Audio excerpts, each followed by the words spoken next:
And we are live. Thank you for that. Good evening. I call the January 12th, 2021 meeting of the Community Task Force to order.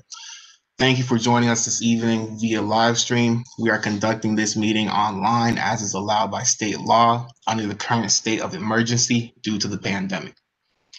Could we please have a roll call? Certainly. Mr. Amponsa? Here. Ms. Bannister? Here. Dr. Hoadley? Here. Ms. Marier? Here. Mr. Robinson? Here. Ms. Shofurora? Here. Mr. Wang? Here. Mr. White? Here. Present. Mr. Napke? Here. And Ms. Bompana? Here. Thank you. Thank you for that. Members of the task force should have received the minutes of our previous meeting. Does anyone have any questions or changes regarding these minutes? All right, I'll accept a motion to approve the minutes. Moved. Is there a second? Second. All in favor, say aye. Aye. Aye. Aye. All right, thank you for that.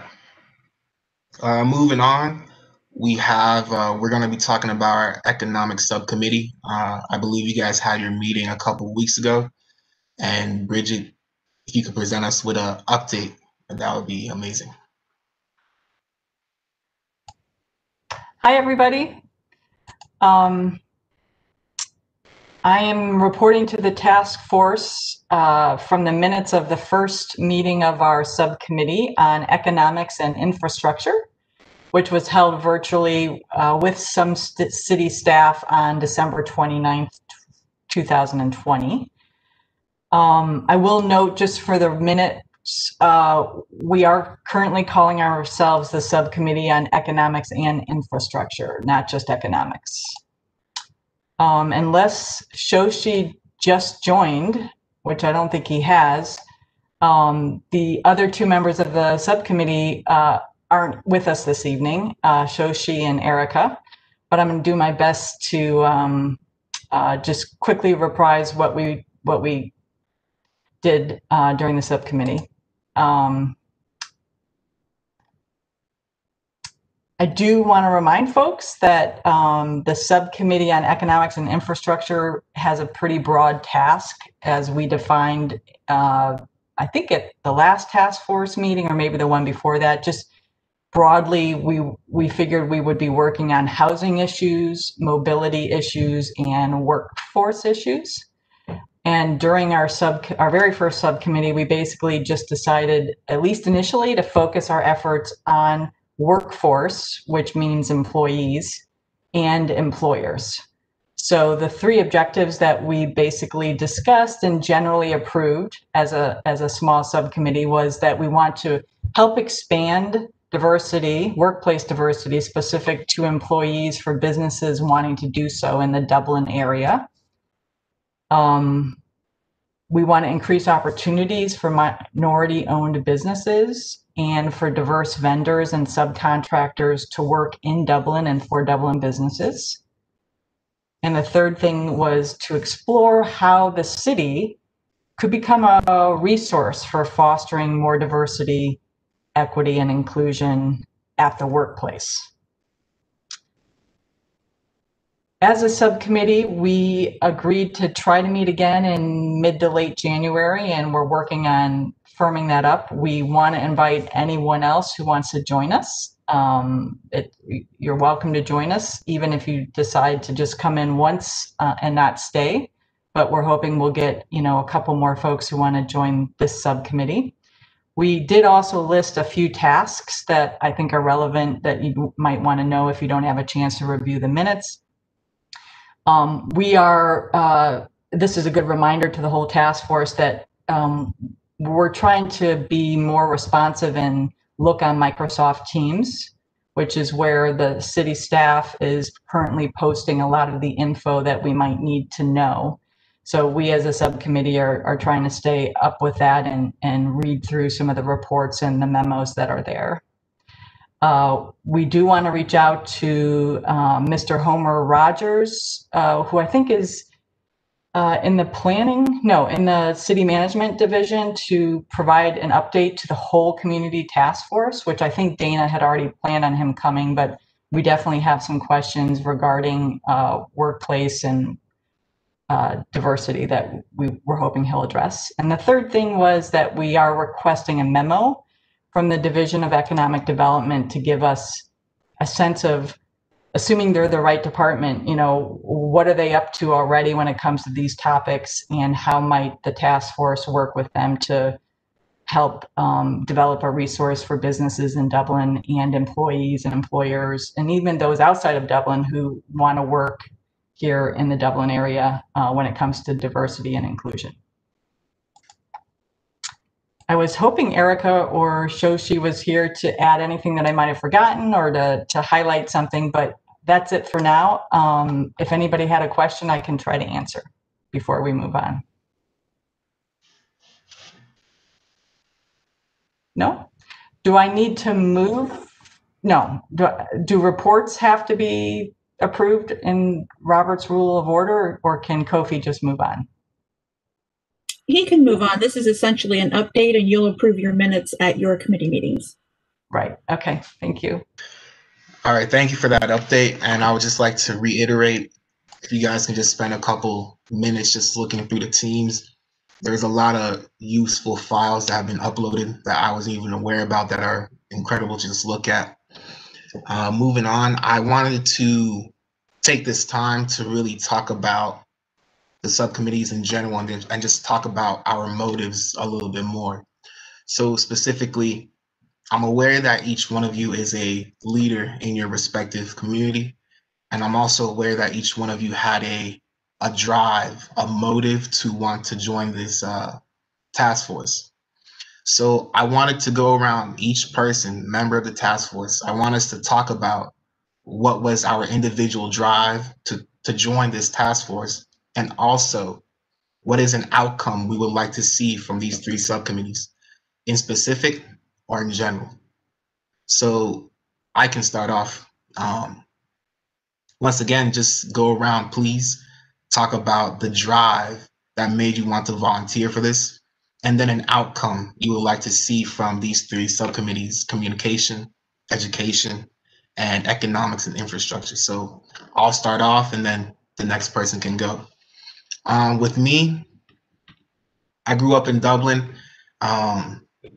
Growing up in Dublin, there's a lot of things you hear, see, and experience as a Black student that you don't really understand the gravity of these things until you grow up and you're recollecting on your experience and thinking back to my time spent in Dublin. There's a lot of moments that I don't want other Black students or Black young adults to go through in Dublin. So with the summer coming up and everyone's attention to addressing racial issues, I wanted to hopefully take a stand in Dublin and change the position of the Dublin moderates, the people who would rather not address issues in hopes of keeping the peace or in hopes of keeping everyone pleased. I wanted to change these people's positions and motivate them to do what's right, even if not everyone agrees with it.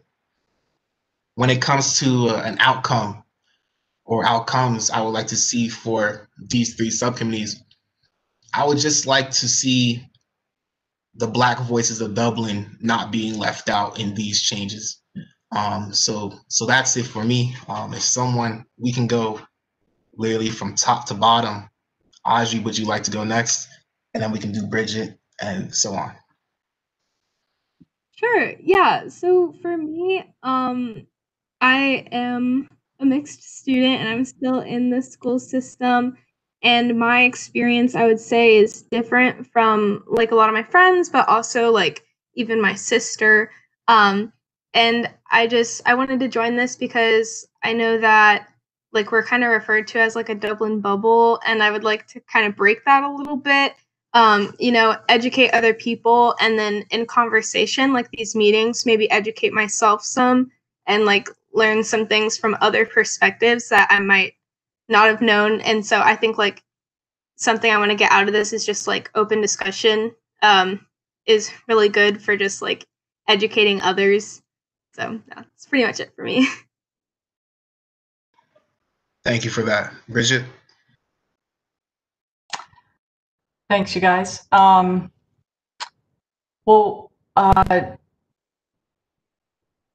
definitely feel connected to Dublin because our business has been here from the beginning, which is over 15 years, I think now. And my kids all went through Dublin schools. I lived in Dublin. I'm in Powell technically right now, even though we have Dublin schools. I just care a lot about Dublin, but I also am super aware and sensitive to just how fortunate we are. And I am inclined to share the fortune, so to speak, particularly when it comes to housing. I imagine like many of you, and if we weren't in a pandemic, I'd suggest we just sit around and talk about this stuff outside of a virtual Zoom meeting. But I could talk a lot about things that I care about. So I think that I would like to see, specifically in the Economic and Infrastructure Subcommittee and in the task force in general, a focus on workforce development and workplace diversity, which is the first thing that the subcommittee is working on, which I'm really glad, and that's super relevant to a lot of businesses like ours who realize just how really we've fallen short in regards to prioritizing how to diversify both our employees and staff, but also the folks that we subcontract with, the vendors and freelancers and independent contractors that we connect with. There's so much room for improvement. And then of course, there's that whole other part of this challenge for businesses that if you can succeed in getting applicants and making hiring decisions, then you have to figure out how to retain folks. And that's a whole other challenge. So I'm particularly interested in, I assume if our business is interested in that, there are other businesses, and I think there's a role for the city to play to help us meet these goals. When it comes to housing, I just think that there's a lot of opportunity to make housing more affordable, several different ways to do that. And I'd like to see the diversity of folks, both race and ethnicity, but also income, change a little bit in Dublin and give more folks who can't afford a $300,000 or $600,000 home, give them access to some of the things that we take for granted in Dublin, which starts with really good schools, but it also includes safe neighborhoods and access to leisure paths and churches and communities that promote well-being. So many opportunities that we just take for granted in our wonderful city that if we can find ways to share with other people, it doesn't mean that we don't get it too. We can broaden the opportunity. When it comes to the other two subcommittees, I also care a lot about education. I think there will be more talk on education, but so I won't go there specifically, except to say that I can assure you that I had no clue growing up in Ohio about the history that I understand now. And I know for sure that my 3 kids who graduated from Dublin City Schools believes that there's room for improvement in regards to a better understanding of racism primarily. And then when it comes to communications, I think that, if the city of Dublin cares about these topics, and many of us do, including the moderates that Kofi would like to encourage to care, which I would too, I think there's lots of room for us as a community to work together, not just on task force, but through lecture series, through efforts to introduce folks to other cultures and ethnicities, and lots of opportunity for communication initiatives and effort that I don't have any specific ideas about really, but I'd like to support. So I'll stop. Thank you. Thank you for sharing. Jamil? Hello. So a big reason I want to get involved is kind of like yours, Kofi. Growing up as an African American in the Dublin School District, I would say that my experience has been pretty good, but definitely different than most of the people that that are my peers. Like just from a racism standpoint, like there's just so many things that like little things, small and big things, but a lot more little things that um, go undetected. Like a lot of microaggressions that I have to face that they probably don't either know or they don't think are that big of a big deal. I mean, it doesn't matter like what race. Like it could be, yeah, it just doesn't matter what race it is. But definitely the microaggressions that people just haven't learned and that I have to face and many people have to face.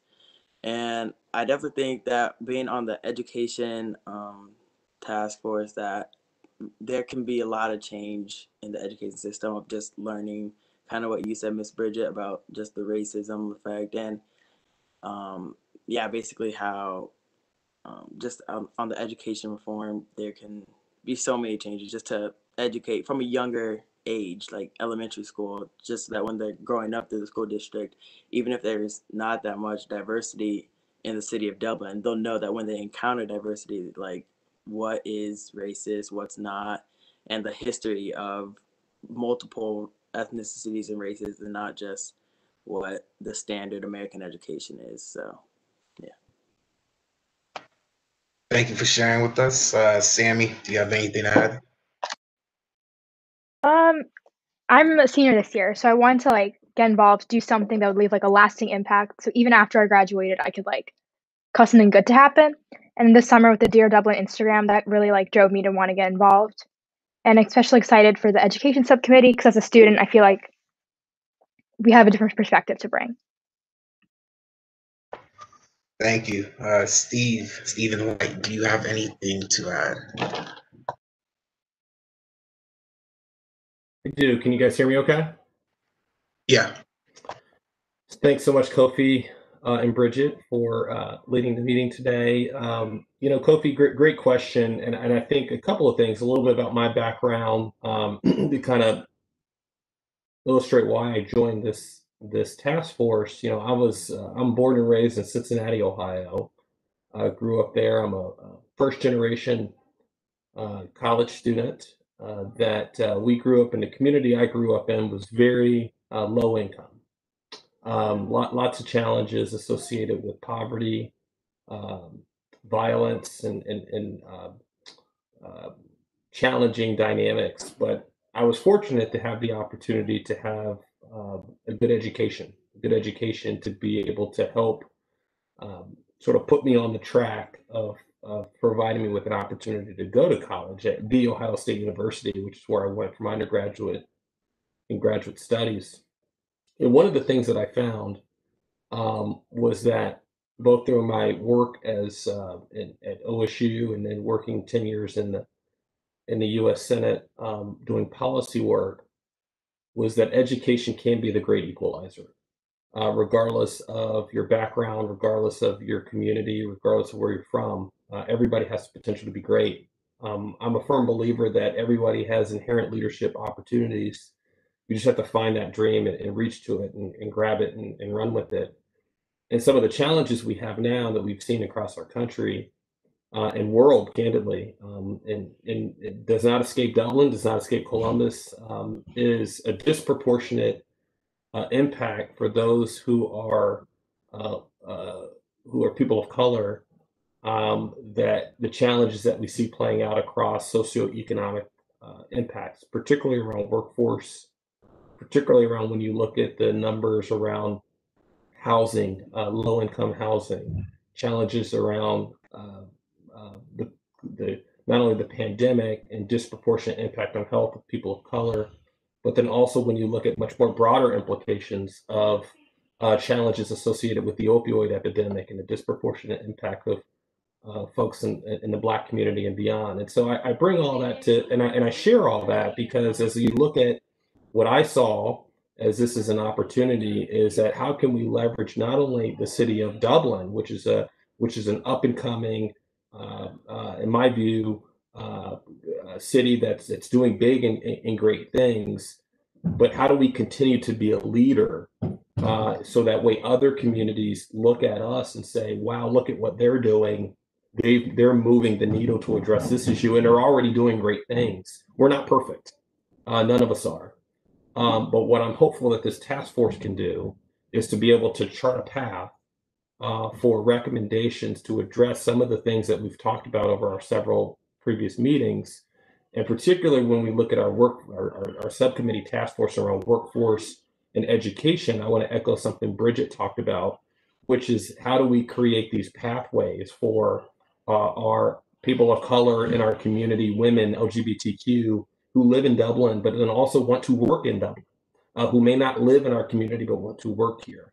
And how do we create those pathways for our businesses to continue to be successful and to offer these opportunities to help bridge the gap that we have around workforce, but then also other gaps around providing opportunities for people of color to be able to get these positions.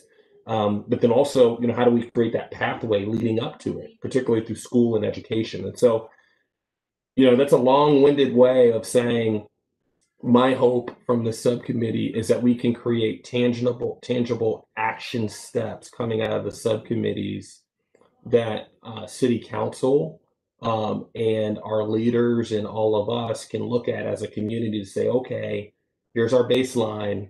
We know if we want to move the needle to address these issues, we need to do action step 1, 2, and 3 and be able to track that to determine whether or not we're seeing success in that. Not only in the short run, because what we saw over the summer was a reawakening of societal inequities, but we need to be able to take what happened over the summer and continue to build on the work that we're doing here for long-term changes and long-term changes that are going to help families, help young people, and help our community in general. So that's kind of my hope. I'm optimistic, and I think we've got a great group here to be able to help execute that.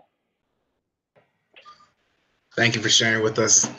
Dr. Hoadley, would you like to add anything? Sure, Kofi. I think my motivation, and I think the common word that I've heard everyone say that's spoken to date is education. And obviously, as the superintendent of the school system for this community, my role is to make sure that this school district at least, is pointed in a direction of improvement and constant change. We're living in a very difficult world that started long before this pandemic. And usually when people look toward education, they see it synonymous with schools. But at the end of the day, public education is a very simple concept. It's the home and the school working together for the betterment of students. And in these challenging issues, I firmly believe, and I believe 30 years ago when I chose this as my profession, that really education is the key and can make any change possible known in this world. But it can only be done with the partnership in the home, which is obviously our community. So I joined this community task force because, again, if we're going to make any change whatsoever on the difficult and heavy topics that we're talking about, it has to be done in collaboration across our community and not simply put upon simply a school system that is charged with educating children. This is as big of an adult issue as it is a student issue. And frankly, it bothers me that a majority of this community are still students. We should have more community members that are sitting on this call tonight. And the fact that we don't should ask us to have questions about how important this is to some in our community. I think that's a very real question that this task force needs to explore. And my motivation on this, or my outcome that I'd like to see, is for the adults of this community to lean in and see that just like our students, that this is an important issue in our community, and progress can be made if adults and students and the school and the community all work together. Thank you for sharing that with us. Vincent, is there anything you'd like to add? Sure. Thanks, Kofi. And I resonate with a lot of speakers tonight when they talk about why they want to join the community task force. And I am a first-generation immigrant. Came to the U.S. in 2002. So went to school, then applied for visa, got a job, and moved into different places, and decided to settle down in Dublin 10 years ago. And I really enjoy the community here. Very diverse. People are very respectful to each other, and so neighborhood is wonderful. We've got a good school district. However, there are still areas that we can see that we can further improve our diversity and also improve the racial equity here, like economic equity and also culture understanding. So I think this task force is a great vehicle for different parts of the community. We come together, talk about our different perspectives, and exchange ideas how we can bridge the gap among different ethnicity groups and different cultural groups. I think a lot of racial bias or bias against the underrepresented group was because a lot of times it's because of lack of understanding, lack of compassion. So I am very excited that we have a very diverse group. We have younger people, we have older people, different life stage that will help us to build a common mutual understanding of our community. And in the meantime, we look at different areas like education, economics, and other areas that we can find ways to help bridge the gap among different groups and help understand the ways that we can augment each other, make our life, make our work more meaningful. So I'm very fortunate to be able to talk to you tonight, and I'm really excited that we are getting on the right path. We are dividing up into some communities, and we'll get some meaningful work done. Thank you. Thank you for sharing with us. Will, is there anything you'd like to add? Yeah, as a white student, I'm kind of blind to the racism that some of my peers may experience, and I've, never experienced it firsthand. And when I was presented with the opportunity to join this task force, I saw it as an opportunity to learn about the experiences of any of my classmates and to attempt to try and avoid those things and maybe educate some of my white friends and make sure that we can all avoid those things and just try to make the schools and the community a better place. And I'm just here just to offer my viewpoint and try and make a difference. I appreciate that. Nancy, would you like to add anything? Yeah, absolutely. And thank you, Will, for saying that. I think what I would say is, you never know what you don't know unless, you open yourself to knowing. So most of the times you walk in darkness because you don't know that there's light. So I guess when I first moved here, it was because of school. 11 years ago, I had never heard of Dublin, Ohio. And my husband got a job here, and I Googled best school district. And a series came, and there was Dublin, Ohio. And I was like, well, let's go there. So looking back, my children have now grown here. And I am now an educator in the community. My biggest thing is to dispel misinformation. And there's this old adage that says experience is the best teacher. And I remember, we used to be told, no, don't wait for experience. You don't have to go through something in order to learn. But the more I think about it, I think the interactions with people help dispel all those stereotypes. And just as Will said, he was not even aware what Kofi's experience is, and you wouldn't be unless you're in the person's shoes, or unless you actually have an engagement or an active interaction with the people. So the reason I joined this task force is, one, I'm a passionate learner. I want to learn what I don't know. And I figure the only way to do that is also to be with people that don't all look like me and don't all come from the same background as me, because then it opens me up to different perspectives. And then the other thing is to dispel misinformation, because I believe that is the biggest thing that keeps people in their cliques. When you think about a different group, you have all the stories about a group that you've never interacted with.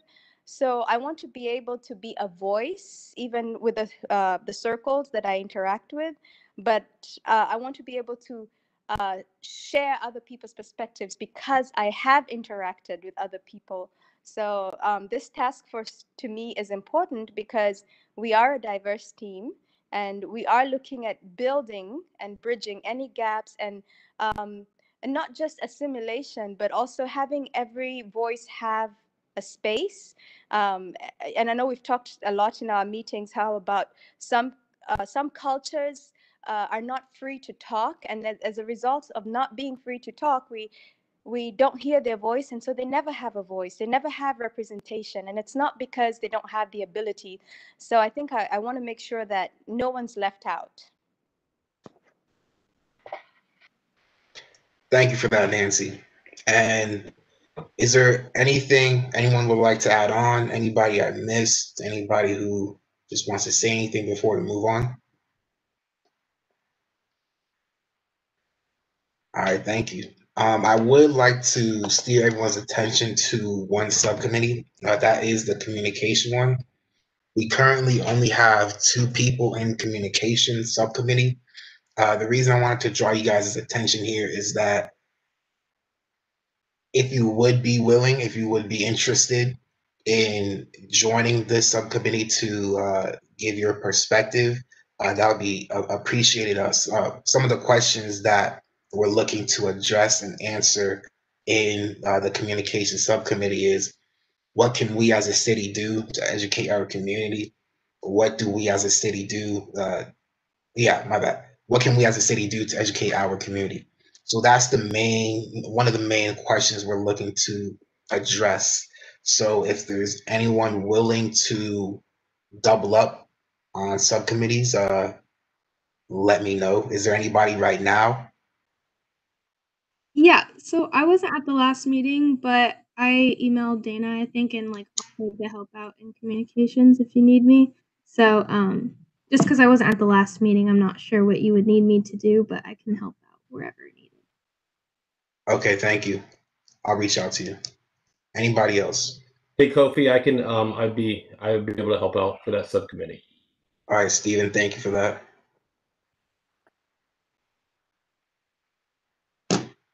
All right, moving on to updates. Dr. Hoadley, do you have a school update for us? Sure, Kofi. I've got 3 things I wanted to give an update on tonight, just that have happened in the last week. Last Monday, January 4th, we had Mr. Steve Francis do online professional development for all of our building administrators, principals, assistant principals, admin interns around implicit bias. That was about a 2-hour session. It's the same session that Mr. Francis did for central office administrators back in August. Also, members of our Board of Education participated in that 2-hour in-service, and Mr. Francis will be circling back with that group in February to do another 2-hour training on racial discrimination. Also on January 4th, and that was a training day for our teachers, we had an LGBTQ plus presentation at our high school level for one of our high school faculties there. And ultimately, all of our high school and middle school faculties will be receiving that training over the next 6 weeks. And then finally, yesterday, I've been updating everyone on the new position, a director of diversity, equity, and inclusion. We posted that position yesterday, posted it out looking for applicants. That went out on a nationwide scale, starting already to see some people express interest. Timeline for that, we will look to do interviews of which we will heavily involve our community in late March. with the hope of bringing a recommendation to our Board of Education to consider in April.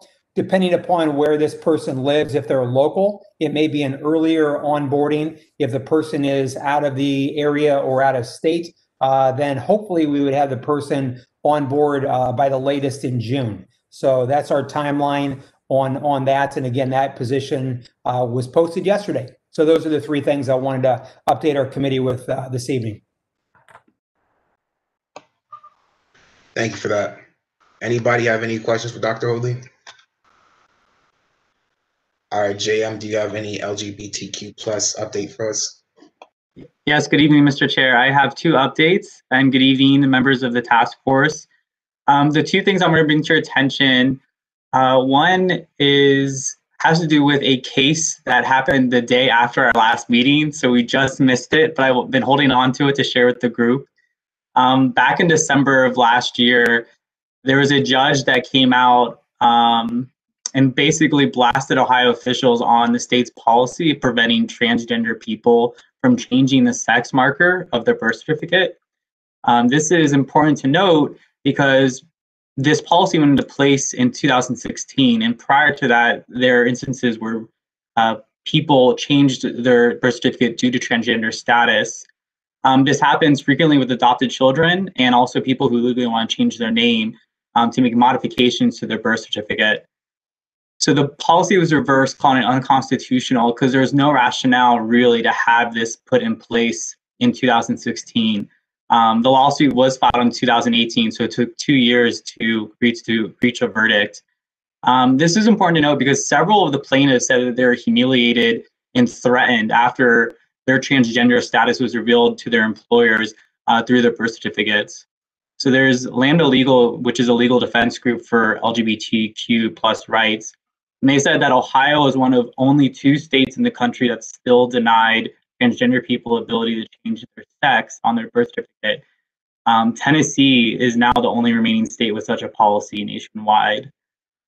So it's important that we have accurate birth certificates because they allow access to a variety of benefits and also have implications for employment and housing.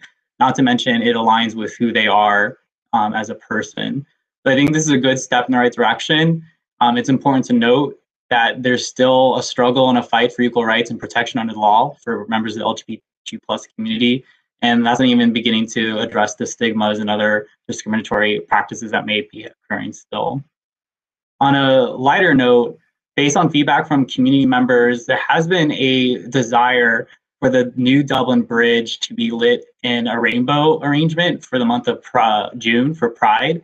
I don't know if that is a sure thing at this moment, but I think this group could be, if you so choose to be allies in the cause, it's something that you could help echo and maybe, give your opinions to see if that can happen. Something as little as lighting a bridge in rainbow colors may not sound like a lot or a big deal, but it could be a big deal for someone in the community, particularly the youth or other members who are struggling to be accepted and see that as a beacon of hope and light. So I think it's a great opportunity, and I hope that members of this community can voice their support of such an effort. Those are the two updates I have at this moment. I'm happy to take any questions. I have a question and a comment. This is Bridget. On that judge, the ruling, is it possible, I imagine, legislation in the Ohio legislature could affect whether or not the ruling stands? Is there a way for the legislature to change the law, or are you saying the ruling basically said the legislators' attempts to stop changing the birth certificate? I guess I'm a little confused, and I'm wondering if if there's potential action against the ruling that we might want to be aware of. Great question. What I'll do is I'll share an article. There's a few articles that covered it, but I think the Cincinnati Enquirer did a nice coverage of it. But needless to say, the lawsuit was directed towards, I think, the Ohio Director of Health and also the Ohio Department of Statistics or Vital Statistics. I'm getting that wrong, I know. So I think since it was a policy set in place during the Kasich administration, I think that this helped reverse that policy. So I don't know, as the time of the article is written, there was no appeal or legal challenges to that ruling. That could have changed by then, but I'll see what I can dig up. I will share that article to the teams so that you can read up on it. And then I wondered if you have the info now, or I'd ask you maybe at the next meeting or whenever you can collect the appropriate info. I would like to recommend to the task force that we go ahead and support the efforts, if there are going to be efforts to light the bridge with rainbow colors in June. And we probably need a few details about like when and whether it's under serious consideration, and who we as a task force would be encouraging to make the right choice if there was a choice to be made, or maybe it's just an effort by the task force to support a choice that's already made. So I'm assuming there's quite a few of us who would love to support that. What I can do is I'll see if I connect the dots for the process of the changing of the lights. I don't know the process off the top of my head, but I'll get some details and we'll figure out what, if that's something that can be done. That'll look so cool. I love driving down Dublin Bridge, the bridge street with the lovely snowflakes that are on the side of the bridge, you guys probably know, and all the decorations. And I can just imagine the suspension bridge lit up. It'll be awesome. I can certainly provide more information. I'll get back to you on that. Thank you. JM, I had a question about the lawsuit. Has a verdict been reached on the lawsuit, or is it ongoing? The verdict was reached. So they came out on December 16th, the next morning after we had our meeting, task force meeting. And so I think he ordered that the policy be reversed immediately, calling it unconstitutional. So I don't think that should be an issue. But I'll post this article on the teams, and I think if there's any more information, I'll provide that as well. All right, thank you for the update. Does anyone else have any questions for JM? Hi, this is Lindsay Weisenauer, and I'm in Communications and Public Information. I just wanted to interject and let you guys know that there is actually a form for requesting colors for the bridge. And I just double checked to make sure that our lighting package does in fact accommodate all colors of the rainbow, and it does. So I will put a link in the Teams page. And really only one person would need to fill it out, but if you'd like to do that more than once just to make a statement, that would be fine. But I will share that link with all of you so that you can request the colors for whatever appropriate time. Thank you, Lindsay. That's good to know. It's the first year for our bridge, so it's a new thing, and we have a policy for that and everything. So I will share that information. Thank you for that. Any other questions? All right. We currently do not have a Chiefs Advisory Committee update. Esau was not able to join us today. Same with Dana. So moving on to new business, open-ended discussion. I wanted to leave this open, really. I wanted this to be a time where if anyone has any questions for each other, if anyone wants to bring up a topic that's going on, or if anyone just wants to talk about an issue they've been thinking about for some time, this would be the time to talk about it. So I'm opening up the floor to anybody who has any concern that they would like to talk about. Mr. Chair, I have a question for Dr. Hoadley. And Dr. Hoadley, thank you so much for the update about the diversity position. And I have a freshman at Jerome, and I also have a sixth grader at Carr. And recently they have started the new semester, and my daughter changed from remote learning to hybrid, and she was very excited, and she was very glad she was back to school. And my son, he was enjoying the school as well. He's going to hybrid on the 19th. So they were looking forward to it. Thank you so much for your hard work leading the school district to guiding us on the right path. And so my question for you is for the diversity director position, if we know somebody, shall we just refer them to the website, or is there a contact person? Yeah, Vincent, first off, thanks for those kind words. I'm glad your kids are back, and I'll share our teachers are happy to see our kids coming back to school as well. Yeah, our website has the posting link. We take all applications electronically, and so you could refer the person to our website. But if they have any difficulty, you've got my email. Just reach out to me. We want to make sure that there's no obstacles to the application process. So if the person would run into any technical difficulties, reach out to me. I'll have a member of our HR team contact them and walk them through the process for applying. Sounds good. Thank you. You're welcome. And I also want to just, because I know some members of our community will watch this, we want to have students, we want to have employees, we have members of our community set on the interview team, just like we do when we hire a building administrator, like a principal. And so if members of our community have that interest in participating, again, that'll be probably early to mid-March when we start the interview process. They could reach out to our HR team. They could contact me. We'll probably also have some way to acknowledge interest on our school website. And one of the beautiful things about using the platform of an electronic platform like Cisco WebEx, or we'll use most likely Zoom, is you can have a lot of people on the call from the interview panel, but it's not as intimidating as a candidate walking in a room with 50 people sitting around listening to them interview. So great opportunity for a large number of our community to become involved in the hiring process for this very important position. So question for you, Dr. Hoadley. Are you looking to form a one panel, or you are looking for multiple panels?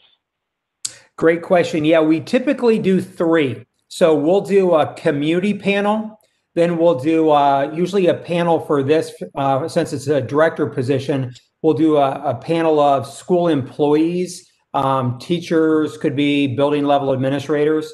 And then, we may do a panel of students as our third. So we'll separate those out. They'll each independently conduct the interview with the finalists. We'll probably bring in at least 6 and maybe 9. So there's a little bit of a time commitment that a person would be committing if they're participating to the interview process.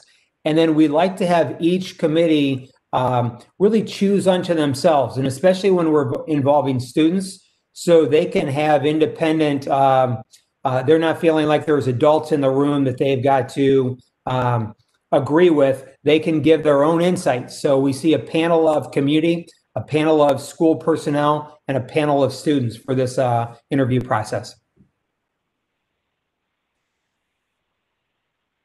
So you want for the community panel, for example, you want to form that panel, the group of people, they will need to commit to interview all the candidates, correct? That's correct. Yeah, just from an employee fairness standpoint, because again, this is a employment process. So we need people to commit that if we bring 6 candidates forward for the interview, we need you to set in all 6. Because if you're giving input on 5 and you say, I liked candidate number 5, but you didn't set on candidate number 6, then we haven't created a fair, and we have to be an equal opportunity employer. So again, we want to make sure that we put out very clear expectations.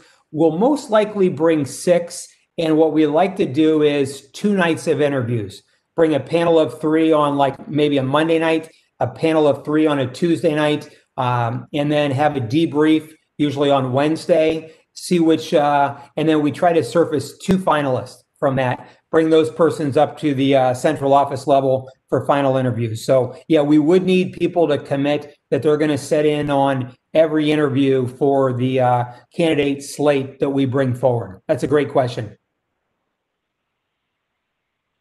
Thank you. If anybody else had something to say, I didn't want to take up anybody else's time. But I did want to bring up something that I consider pretty important. I guess when I think about diversity, equity, and inclusion, it's like, why are we together on a task force? And fundamentally, it's this sense of, we know that there are people in our society that have been disenfranchised in some way, broadly from institutional racism or personal discrimination, economic disenfranchisement just because of the zip code that they've been born in, and then the ability to, take advantage of opportunities. There may not even be any, like Stephen talked about education, depending on where you are, where you've been born, do you even have opportunities that other people take for granted? So, when I think about what happened this last week in DC, I get very upset because I think about one of the most cherished opportunities for equity is the ability to ensure that someone's vote counts when it comes to our elections. And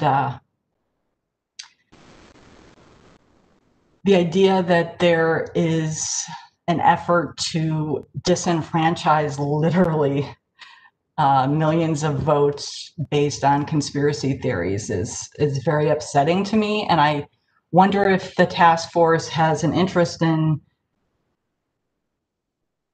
considering a simple statement about what happened. And I haven't spent much time trying to figure out what that would be. But basically, I just texted Kofi earlier today because I had just thought about it. And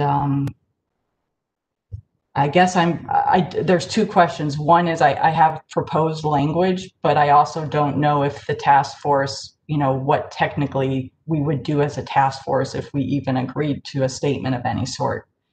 So I'll just propose that the task force consider something to the effect of that our task force condemns the violent efforts to overturn a legitimate election of President-elect Biden and President-elect Vice President Harris.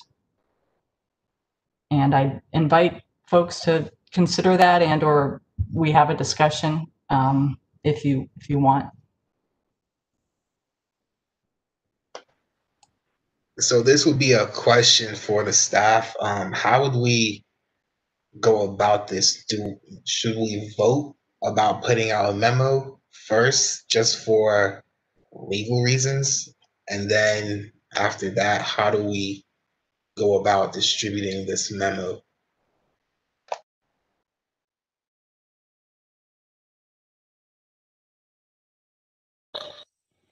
This is the first one, I guess. Jenny, do you have any suggestion? I have a question. Did the city of Dublin put anything out? I'm not aware of it. Council meeting hasn't happened yet. It's next Monday or next Tuesday. Jenny, do you have any more information?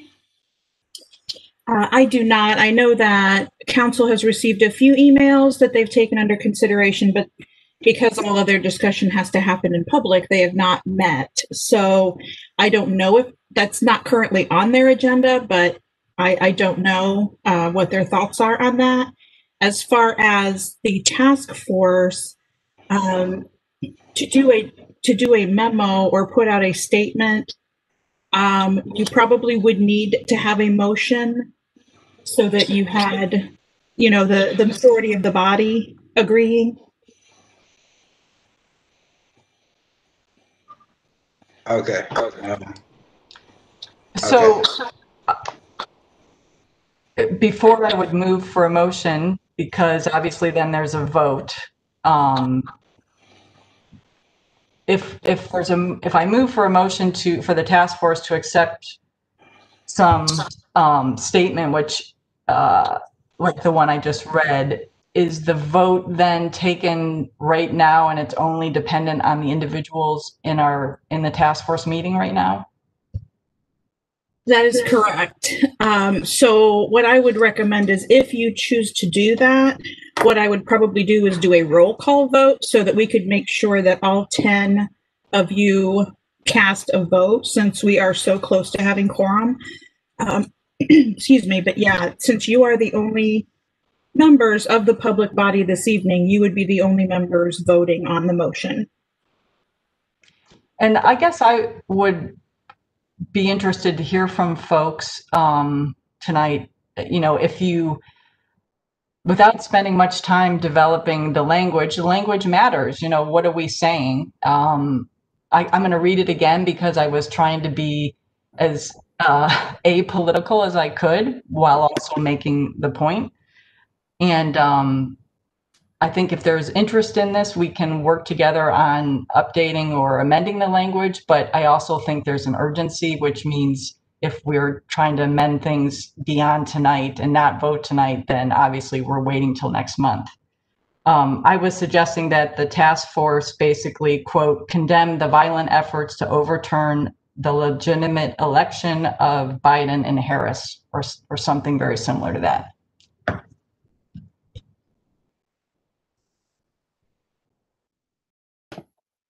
Yeah, I hear you, Bridget. I think for the interest of the group here, I think it would be helpful for folks to, I just feel like we got a lot of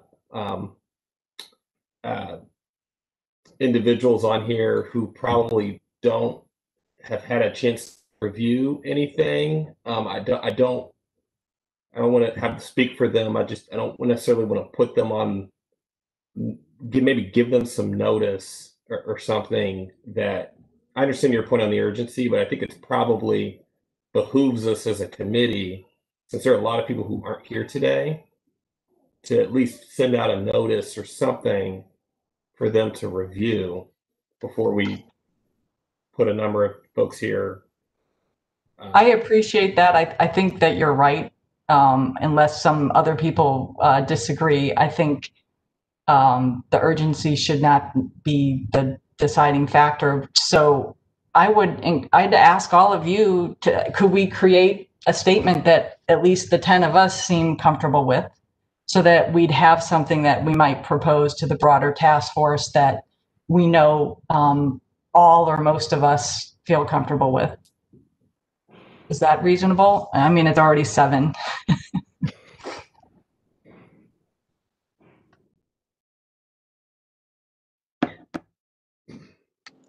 I think maybe what we could do, Bridget, is put together a motion saying we want to put together a statement and maybe sending it out to the task force to review, and then at the next meeting vote on that. That way it gives us a chance to put forth something to everybody to read and see, review. And I think today is, do we want to do it? If the answer is yes, maybe something could be sent out to folks, and then we can have a discussion period around it at our next meeting. My thing about this is I understand that it would be nice to let people think about it, or let people who aren't here, you know, think it over. But I think concerning this, it's got to be the position of we're either doing it today or we're not doing it. Because we're going to have to wait till the next meeting to even have a discussion about this. Next meeting is going to be, I believe, February 12th. When February 12th rolls around, people are not thinking about this anymore. Even though it's a huge historical event, people are going to be wondering why now.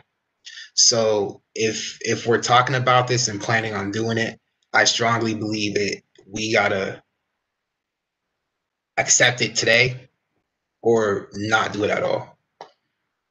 So I agree. Sorry, can I say something? Yeah.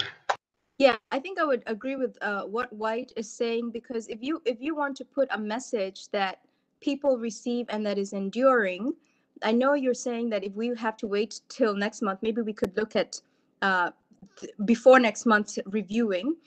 However, if we rush out at something, then you also risk losing the audience you're trying to reach, because we want to make sure that what we're doing is not a reaction, but it is based on core principles. Core principle is democracy, and if we're looking at what principles we are wanting to uphold. So it doesn't look like like a reaction. So I think I'm more definitely doing it, but doing it in a careful way to make sure we do not lose the audience that we are trying to reach. I don't know if that makes sense.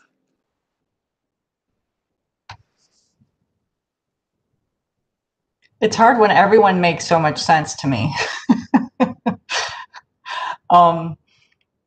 I think everyone's point of view here, I mean, all the points being made make sense and have validity. I guess since I'm the one talking about it, I'm just going to say that I'm inclined to wait a month and try to develop support for a statement, partly because we're just the task force in Dublin. You know, the urgency is important, but also I think especially in regards to the credibility of the task force, we want to say something that we're going to stand by, like Nancy was saying, based on our principles, and maybe there's a little bit of preface that would be included, you know, talking about this idea of, you know, the democracy and disenfranchisement of votes and how relevant that is to all the other equity, diversity, and inclusion issues that we're trying to deal with as a society. So I will not be moving to recommend an approval of the statement that I offered, but somebody else can if they need to. Instead, I would like to figure out whatever the process is to work with a few of you to maybe get the verbiage a little bit better and then share it with the task force via email with the idea that I would move and hopefully get seconded for approval in a month. I would like to speak on that and say, over the course, I forget what month we started on this, but it's been at least 5 meetings, and I feel like every single time we push back something each and every time, and like the process is just going really, really slow. And it took us even just 4 months to get subcommittees down. And I feel like if we keep pushing things back, one, like Kofi said, it'll be so far away from the event. And with President-elect Biden already in office, it will be like this is just like meaningless pretty much. So I feel like I agree with Kofi about it has to be now or never, because we, as a task force, we just honestly move pretty slow on getting things done. And I feel like this would be a good way to start changing that if we can just do something about this now. Like, I mean, even if we all agree to say, okay, we just don't do it then, but we got to at least decide whether we all do it now or we don't do it at all. So instead of just waiting a month. This, Jamil, if I could I was just chuckling here why I think this is a great group, because you've got young and old, and it seems the young are like, hey, if we're going to move, let's move. And we've got us old, cautious people. Yeah, so so your point, Jamil, if I'm hearing correctly, is we've just kind of been meeting, but never really had anything to show for it. And this would be at least a step of showing that we are serious about what we're wanting to tackle. Okay.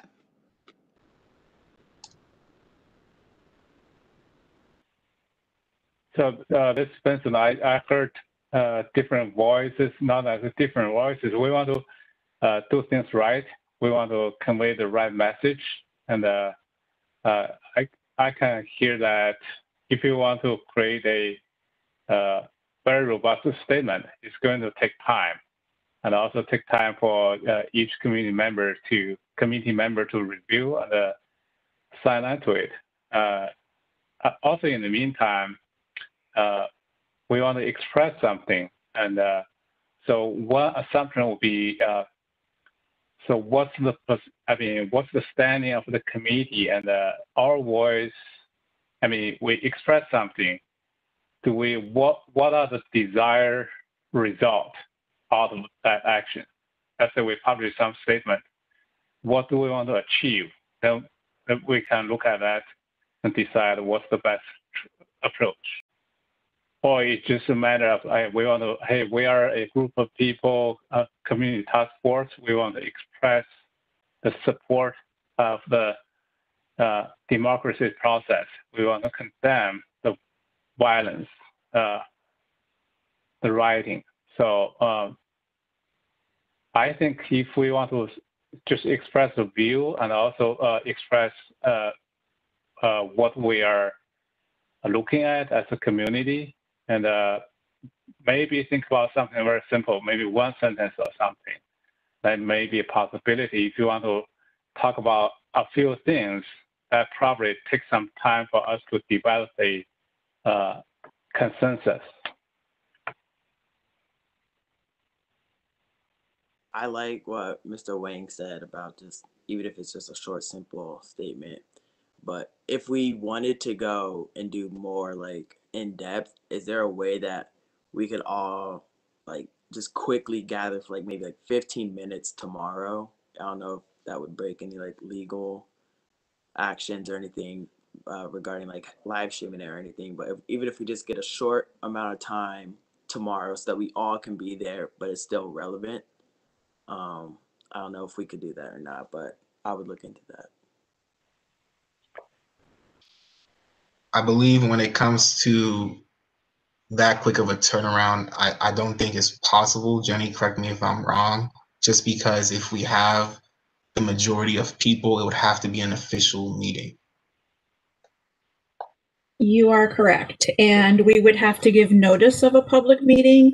It doesn't have to be a huge, like week-long notice, but it does have to be a notice. So it would have to be on our website, and we usually send it to the paper and things like that. But yeah, you cannot have a majority or it would be a task force meeting. So yeah, it's getting late. Here's my recommendation.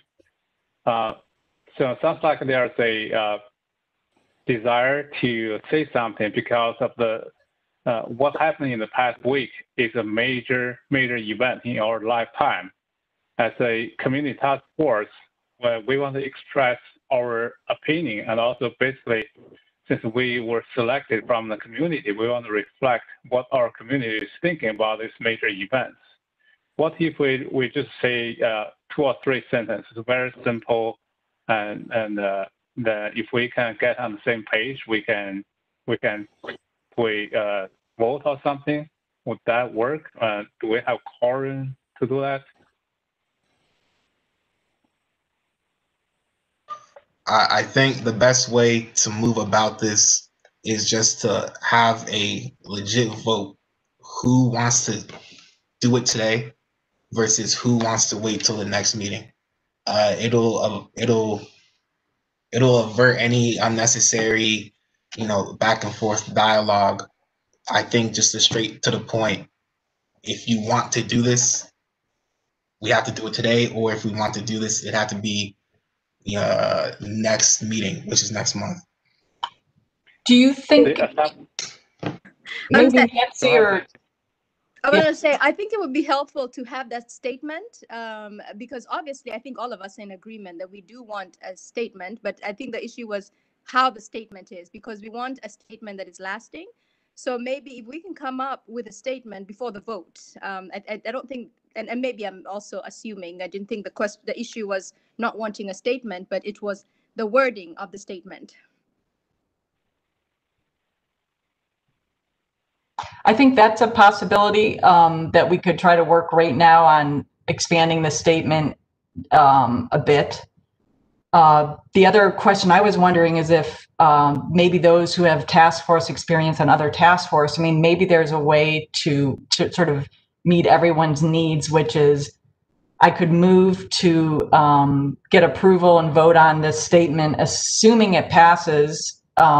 We could also, as a task force, plan to do additional work related to the statement, like fleshing out our position on why we're condemning the violence and drawing the connections, like develop maybe ideally what we would have done before this meeting, which is developing sort of the position paper that that we as a task force would have on record in a month that supports what we pass and approve today. Is that crazy, or does that seem possible?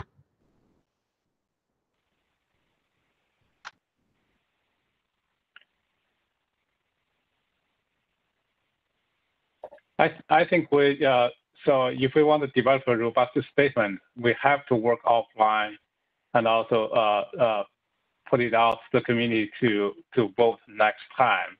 And if we want to, these two options is not mutually exclusive. You can do that both, or you can do neither. So if you want to think about the time urgency, you can just say like one sentence about something, condemn the violence or support democracy. So that should be easy enough for people to understand, and also we can express opinion on it, and we do that today. Then we can develop a statement, more comprehensive one, reflect the multitude of our views for next time. Agree with that. We could do a quick statement today and then expand later, but I agree that we should at least have like a small 1 to 2 sentence statement just written today, at least. Yeah, I think that, again, I think it's, I can go either way on this. I think it's always better to get the buy-in of the whole. I guess my biggest concern is that we don't have a huge portion of folks attending tonight, which is, if we're going to put out a statement, they're not represented. But I think we could do both. I think we could, if we wanted to do something today. Unfortunately, I cannot. I have to hop off. One of the things I would, if we're going to do a statement today, what I would hope we would talk about is that we condemn the attack. It's something along the lines of we condemn the attack on the U.S. Capitol. It was an attack on our democracy itself, and that we urge peace and peace and democracy, and something along those lines. I would hope that gets kind of included in there. I don't know, we'd have to wordsmith it a little bit, obviously. But and then also kind of setting it, if we did a small statement here, what could we do for next time for the much larger, the larger committee to weigh in as well for those who could not attend tonight. Nice talk. You already put together a good statement, Stephen. Do we want, Dr. Hodley, do you have any opinion as an educator? What do you think we express like simple statement? Yeah, I'm fully agreeing that it's important that, frankly, everyone condemn what we saw last week. That was an attack on really what it means to be an American in the United States and the democracy that we're so blessed to live under. It was appalling to me to see that.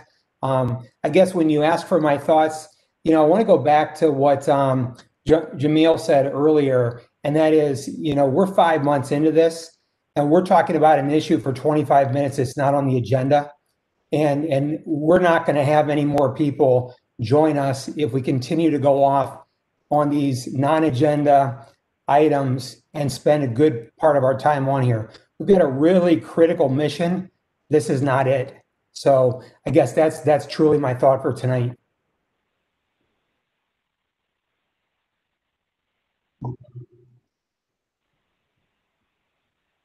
Okay, so I have a one sentence statement. You guys can approve it, and then after this meeting, if the people who want to expand on it, you guys can expand on it. The one sentence statement that I just wrote out was, the Dublin Task Force condemns the attack on the United States Capitol and democracy and fully supports a peaceful transition of power. Is there anyone who disagrees with that memo? All right, Jenny, do I have to start a motion for the task force to pass that memo? I think you would probably frame it as a motion to make a statement on behalf of the task force, and then read the statement again for me so I can read it into the record, and then I can call the vote. Okay. I'll accept a motion to approve the task force sending out a memo. The memo being the Dublin Task Force condemns the attack on the United States Capitol and democracy and fully supports a peaceful transition of power. All in favor, please say aye. I second that. Aye. Aye. Anyone opposed? All right, thank you. So once again, that is the statement we're going to be putting out. The people who want to expand on that for the next meeting, please go ahead. Is there anyone who has any new business to talk about? All right, our next upcoming meeting is planned for February 16th. The people in the educational subcommittee, we just got an email about our meeting. I believe it said January 24th. That's a Thursday at 4 o'clock. Yeah, I'll accept a motion to adjourn if there's no other further questions or comments. Anybody? I move to adjourn. All in second. favor, say aye. Aye. All right, thank you guys. Have a good weekend. Thanks, everyone. Good night. Thank you. Good job, everyone.